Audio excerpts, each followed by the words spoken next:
السلام علیکم۔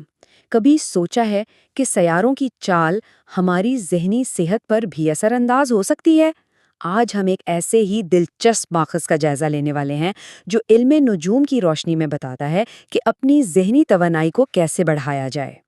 دماغ کمپیوٹر سے بھی تیز۔ واہ، یہ تو بہت بڑا دعویٰ ہے نا؟ چلے دیکھتے ہیں کہ اس ماخذ میں اس وعدے کو پورا کرنے کے لیے آخر کیا راز بتایا گیا ہے۔ اچھا، کبھی ایسا ہوتا ہے کہ کوئی چیز کہیں رکھ کر بھول گئے یا دن کے بیچ میں ہی دماغی طور پر بہت تھکاوا محسوس کر رہے ہوں؟ یہ ایک ایسا احساس ہے جس سے ہم میں سے اکثر لوگ گزرتے ہیں۔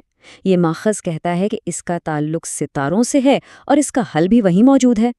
تو اس سب کے پیچھے آخر کون سا سیارہ ہے؟ جی ہاں، عطارد۔ علم نجوم میں عطارد کو ذہانت، بات چیت اور یادداشت کا حاکم مانا جاتا ہے، اور کہا جاتا ہے کہ اس کی توانائی ہماری سوچنے سمجھنے کی صلاحیت پر سیدھا اثر ڈالتی ہے۔ اس ماخذ میں 22 اپریل کو ایک بہت خاص دن بتایا گیا ہے۔ کہا جاتا ہے کہ اس دن کائنات میں ایک ایسی توانائی ہوتی ہے جو ہمارے دماغی خلیوں کو ریچارج کرنے کا ایک نایاب موقع دیتی ہے۔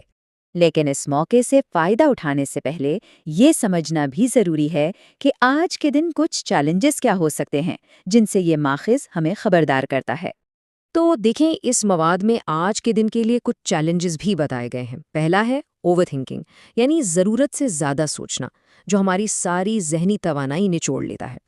اور ہاں، خاص طور پر اگر کسی کا برج جوزا یعنی جیمنائی یا سنبلا یعنی ورگو ہے تو ان کے لیے آج توجہ مرکوز کرنا تھوڑا مشکل ہو سکتا ہے، اس لیے فضول بحث سے بچنے کا مشورہ دیا گیا ہے۔ ٹھیک ہے، چیلنجز تو سمجھ آ گئے، اب چلتے ہیں اس بنیادی حل کی طرف جو اس مواد میں پیش کیا گیا ہے۔ تو حل کیا ہے؟ طریقہ بہت ہی سادہ ہے۔ اس ماخذ میں بتایا گیا ہے کہ صبح کے وقت 7 بھیگے ہوئے بادام ایک سبز الائچی کے ساتھ کھائیں۔ بس، یہ ایک ایسا نسخہ ہے جسے کوئی بھی بہت آسانی سے اپنا سکتا ہے۔ اب آتے ہیں سب سے دلچسپ حصے پر، اس چھوٹے سے عمل کے فائدے کیا ہیں؟ یہ صرف یادداشت کو ہی تیز نہیں کرتا، بلکہ دعویٰ یہ ہے کہ یہ گفتگو میں مٹھاس اور اعتماد بھی پیدا کرتا ہے، یعنی بہتر دماغ کے ساتھ ساتھ بہتر بول چال بھی۔ بادام والے نسخے کے علاوہ یہ ماخذ 2 مزید عادتیں بھی تجویز کرتا ہے جو اس کے اثرات کو اور بڑھا سکتی ہیں۔ آئیے دیکھتے ہیں کہ وہ کیا ہے۔ پہلا معاون علاج ہے لکھنا۔ جی، لکھنا۔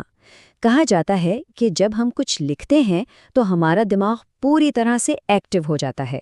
اس کا منطقی حصہ حقائق کو یاد رکھتا ہے اور تخلیقی حصہ نئے خیالات کو جنم دیتا ہے۔ یہ دماغ کی ایک مکمل ورزش کی طرح ہے۔ اور دوسرا معاون علاج تو بہت ہی آسان اور خوبصورت ہے، کچھ وقت ہریالی کو دیکھنا۔ اسے آنکھوں اور دماغ کے لیے ایک ایسا قدرتی سکون قرار دیا گیا ہے جو مہنگی دوائیاں بھی نہیں دے سکتی۔ تو اب ہم اس تجزیے کی بالکل آخر میں پہنچ گئے ہیں جہاں ہم اس ماخذ کے مرکزی پیغام کا خلاصہ کریں گے۔ تو اس ساری گفتگو کا نچوڑ کیا ہے؟ بس یہ ایک بات کہ ایک طاقتور دماغ ہی کامیابی کی بنیاد ہے۔ یہ ماخذ ہمیں یاد دلاتا ہے کہ ہماری ذہنی صحت ہماری زندگی کے ہر پہلو پر اثر ڈالتی ہے۔ اور آخر میں ایک سوال ہم سب کے لیے ہے، وہ کون سی چھوٹی چھوٹی روزمرہ کی عادات ہیں جو ہمارے ذہنوں کو بنا رہی ہیں؟